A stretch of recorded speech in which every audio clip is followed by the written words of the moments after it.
I believe that God doesn't have to take us out of this world. He can put us behind the veil to make us invisible to the powers of this world. And I found it interesting at one point that I read an experiment about a woman experimenting with head covering. And she said that when she put the head covering on, she got treated differently, and it was almost like she was invisible to some men. Some men, she was invisible to. Wouldn't that be something, a way of protection?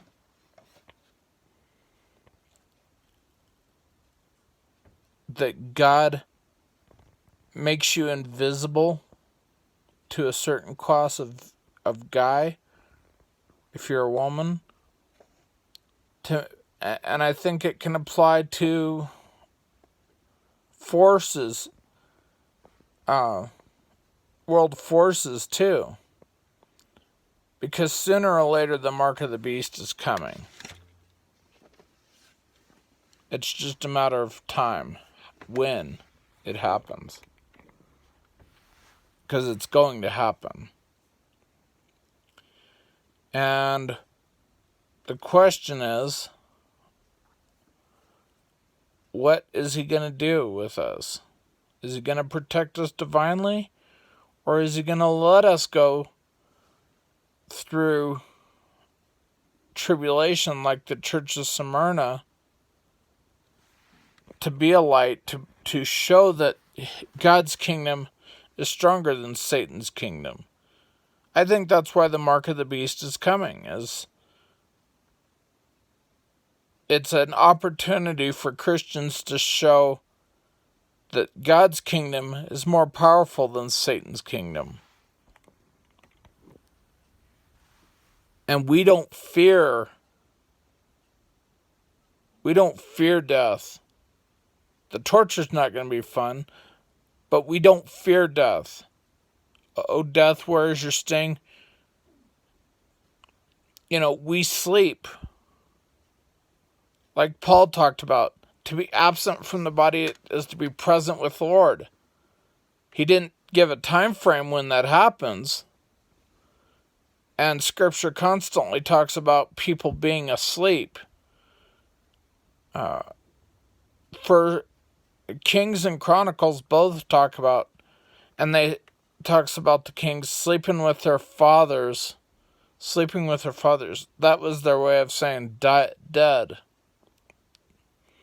Slept with their fathers, in tombs. And that's something that we need to look at. We need to realize death is only part of our journey. Pass from death into life. Well, what is life? The way, the truth, and the life. The life was the last veil in the tabernacle.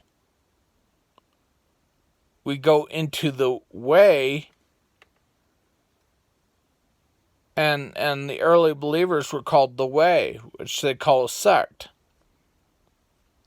But the way, the believers were called the way in the early congregation after Christ died, after Christ was crucified. They were called the way. So maybe it's because, like when Christ was alive, he said, I am the way, the truth, and the life.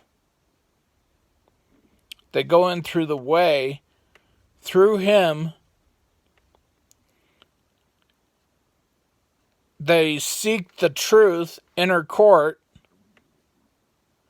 and then they get the life, Eden, the throne room of God.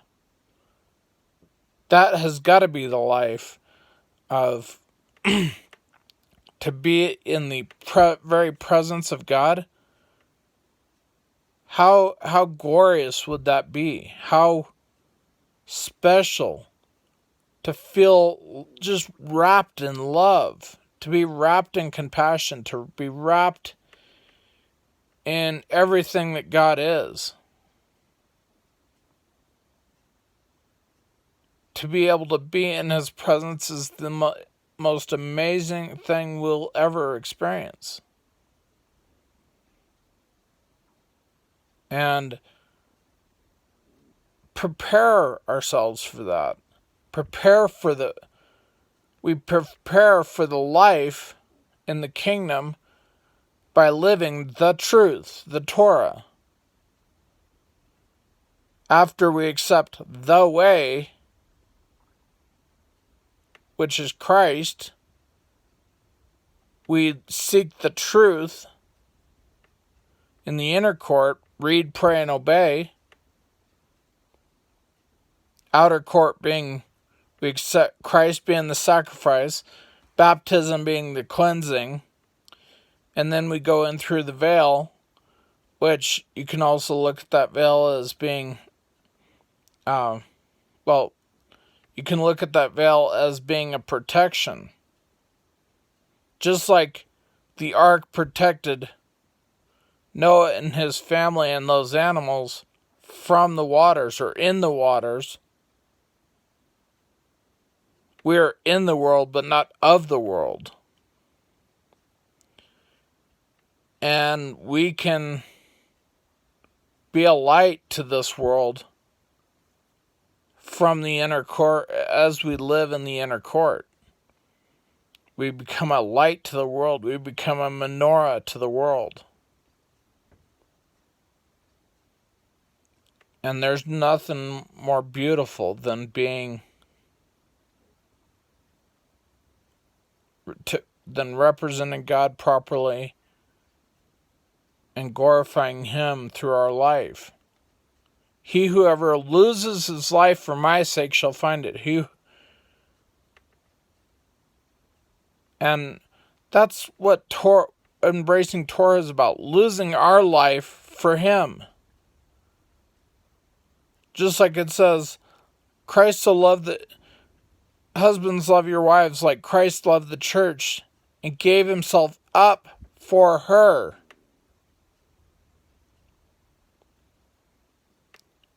As the bride, do we give our lives up? Do we submit and give our lives up for our husband? That's the real question. Shalom, shalom.